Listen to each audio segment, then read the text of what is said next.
اولیاء اللہ کی اڑان ہوتی ہے. بعض لوگ ان باتوں کو نہیں مانتے، مگر میرے دوستو اولیاء اللہ کی شان ہوتی ہے کہ وہ اپنے مقام سے کبھی کبھی نکل کر سیر کرنے کے لیے تشریف لے جاتے ہیں ہواؤں میں، اڑتے بھی ہیں اولیاء اللہ. اور بہت سی روایات بھی ملتی ہے. حضرت نظام الدین اولیاء محبوب الہی رحمۃ اللہ علیہ کا عرس جاری ہے.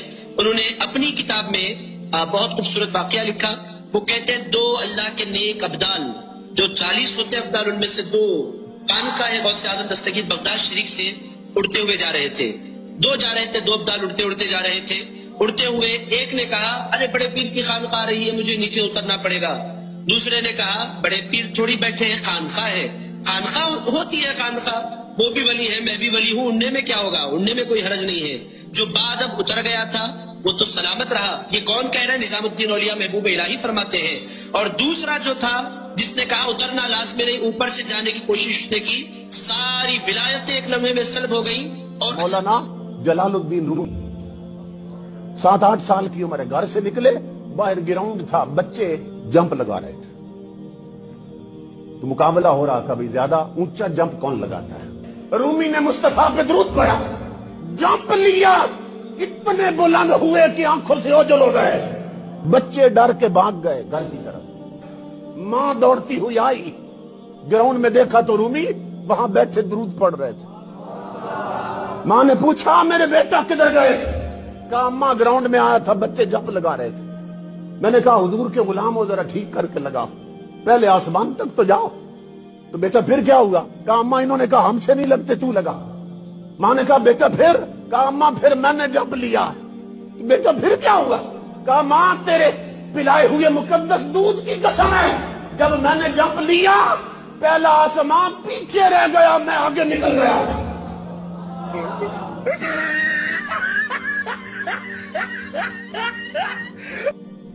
نہ میں وابی نہ میں بابی، میں ہوں مسلم علمی کتاب. ذرا مسکینوں کی طرح بھی کبھی کہنا چاہیے نا. وہ کہنا نا ایک بار جھوم کے کہہ دو، آہستہ کہہ دو، یوں کر کے کہہ دو، ایک بار مسکینوں کی طرح بھی کہہ دو کہ نہ میں وابی نہ میں بابی، میں ہوں مسلم علمی کتابی، منو مسلمان رہن دو. حضرت سیدنا خواجہ غریب عباس رحمت اللہ تعالی علیہ اپنے ایک مرید کے جنازے میں تشریف لے گئے. نماز جنازہ پڑھا کر اپنے دست مبارک سے قبر میں اتارا. حضرت سیدنا بختیار کاکی علیہ رحمت اللہ الباقی فرماتے ہیں تدفین کے بعد تقریباً سارے لوگ چلے گئے، مگر حضور خواجہ غریب نواز رحمت اللہ تعالی علیہ اس کی قبر پر تشریف فرما رہے. اچانک آپ رحمت اللہ تعالی علیہ ایک دم غمگین ہو گئے. کچھ دیر کے بعد آپ رحمت اللہ تعالی علیہ کی زبان پر الحمدللہ رب العالمین جاری ہوا اور آپ مطمئن ہو گئے. میرے استفسار پر فرمایا میرے اس مرید پر عذاب کے فرشتے آ پہنچے جس پر میں پریشان ہو گیا. اتنے میں میرے مرشد گرامی حضرت سیدنا خواجہ عثمان ہرونی علیہ رحمت اللہ الغنی تشریف لائے اور فرشتوں سے اس کی سفارش کرتے ہوئے فرمایا اے فرشتوں، یہ بندہ میرے مرید معین الدین رحمت اللہ تعالی علیہ کا مرید ہے، اس کو چھوڑ دو. فرشتے کہنے لگے یہ بہت ہی گناہگار شخص تھا. ابھی یہ گفتگو جاری ہی تھی کہ غیب سے آواز آئی اے فرشتوں، ہم نے عثمان ہرونی کے صدقے معین الدین چشتی کے مرید کو بخش دیا. جو آپ صلی اللہ علیہ وسلم کو سفر و حضر میں آپ کے اونٹ کا کجاوا کسا کرتا تھا، وضو کروایا کرتا تھا. جب مر گیا تو صحابہ نے کہا یہ تو سیدھا جنتی ہے. آپ فرمایا تم جنت کی بشارت دے رہے ہو، حالانکہ مجھے اللہ نے دکھایا کہ اس نے مال غنیمت کی ایک چادر چوری کی تھی جو آگ کی بنا کے اس کے اوپر ڈال دی گئی ہے. تو صحابہ کرام گھروں کو دوڑے. اگر کسی نے ایک رسی کا ٹکڑا بھی اٹھایا ہوا تھا نا، یہ دیکھیں یہ خیر ہے، یہ لے جاؤ، وہ واپس جمع کروا دیا. نبی علیہ السلام کو وضو کروانے والا، آپ کی سواری کا کجاوا کسنے والا، اس کی نسبت کام نہیں آئی ہے. اللہ تعالیٰ نے اس کو آگ کی چادر بنا دی ہے. وہ چادر تو آپ اور میں تو اس کو اولیاء اللہ ہی سمجھتے ہیں نا، ٹھیک ہے نا. تو یہ اتنا آسان معاملے نہیں ہے جتنے لوگ سمجھ رہے ہوتے ہیں. صحیح بخاری میں حدیث ہے، ام العلا کہتی ہیں کہ عثمان بن مظعون رضی اللہ تعالیٰ عنہ ایک بوڑھے صحابی تھے، بیمار ہو گئے تو میں ان کی خدمت کرتی تھی. جب فوت ہو گئے تو میں نے کہا کہ اے عثمان، اللہ کے ہاں تو تیرے لیے جنت ہے. تو نبی علیہ السلام پاس کھڑے تھے تو آپ نے فرمایا تجھے کس نے کہہ دیا؟